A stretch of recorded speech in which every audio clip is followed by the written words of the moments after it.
ભાવનગર શહેરના ring road પર રહેતા વૃદ્ધ પર વૃક્ષ કાપવા મામલે માથાકૂટ સર્જાતા હુમલો કરાયો। ઇજાગ્રસ્ત વૃદ્ધને સારવાર માટે સટી હોસ્પિટલ ખસેડાયા। ભાવનગર શહેરના રિંગ રોડ પર બે પાડોશી વચ્ચે માથાકૂટ સર્જાઈ હતી। જે બનાવ અંગે મળતી માહિતી મુજબ રિંગ રોડ પર રહેતા નવનીતભાઈ સિદ્ધપુરા પોતાના ઘર પાસે આંબાની ડાળીઓ કાપતા હતા। તે દરમિયાન તેની પડોશમાં રહેતા પરિવાર દ્વારા માથાકૂટ કરીને ડાળી કાપવા મામલે નવનીતભાઈ પર હુમલો કર્યો હતો અને પાડોશી વચ્ચે થયેલી મારામારીમાં વૃદ્ધ નવનીતભાઈએ મોઢાના ભાગે બીજા પહોંચતા અને સારવાર માટે સટી હોસ્પિટલ ખાતે ખસેડાયા। સમગ્ર બનાવ અંગે સટી હોસ્પિટલ પોલીસ ચોકી ખાતે નોંધ કરી પોલીસ દ્વારા આગળની કાર્યવાહી હાથ ધરવામાં આવી છે। નવનીતભાઈ ક્યાંથી આવો છો ને શું બનાવ બન્યો?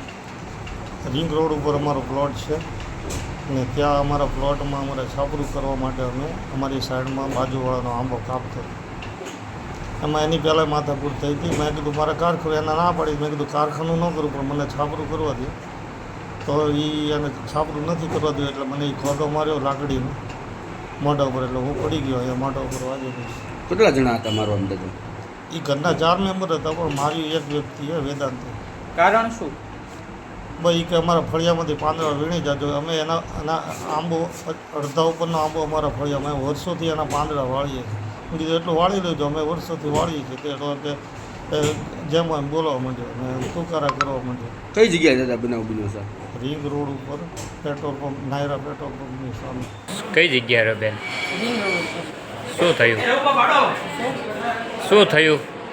એ બાજુવાળા વેદન ડોડિયા છે, વેદનભાઈ ડોડિયા, એને મારા ઘરવાળાને ધક્કો માર્યો। શું લેવા મારે? એ અમે ઓલા ઝાડવા કાપતા હતા એટલે કઈ જગ્યાએ ઝાડવા કાપતા? અમારા ઘરમાં એનો આંબો અમારામાં પડે તો અમે કાપતા હતા, એમને કાપવાનું દીધું।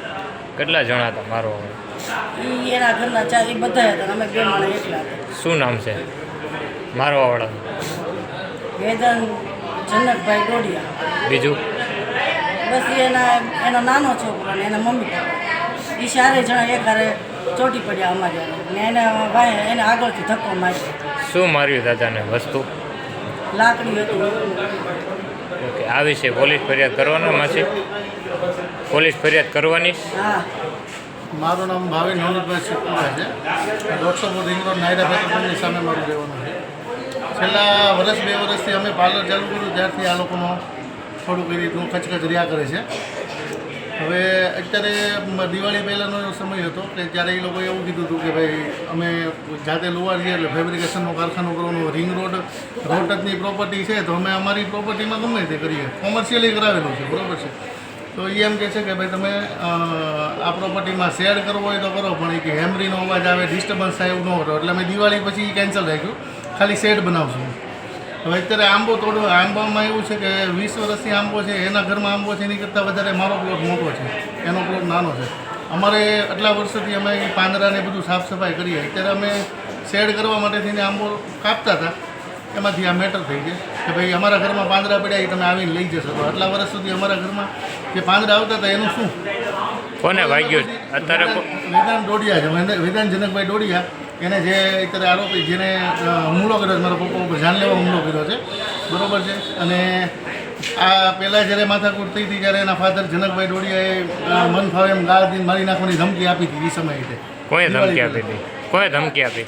આ વેદાંત જનકભાઈ ડોડિયાએ ધમકી આપી, એના ફાધરે ધમકી આપી હતી અને અત્યારે હુમલો વેદાંત ડોડિયાએ કર્યો છે। અત્યારે 4 મા દીકરો 4 જણા થઈને છે ને આ મારા મમ્મી પપ્પા એકલા રહે છે, એ લોકોને ધમકાવવાની કરે છે ને આ વખતે તો હવે હદ પાર કરી નાખી છે, જાનથી મારી નાખવાની ધમકી આપી છે। કોઈ આપી? જાનથી મારી નાખવાની ધમકી આપીને આજથી હુમલો કર્યો છે, બરોબર છે। હુમલો કોણે કર્યો? વેદાંત જનકભાઈ ડોડિયા। વાગ્યું છે એનું નામ શું? નવનીતભાઈ સિદ્ધપુરા, મારા ફાધર છે।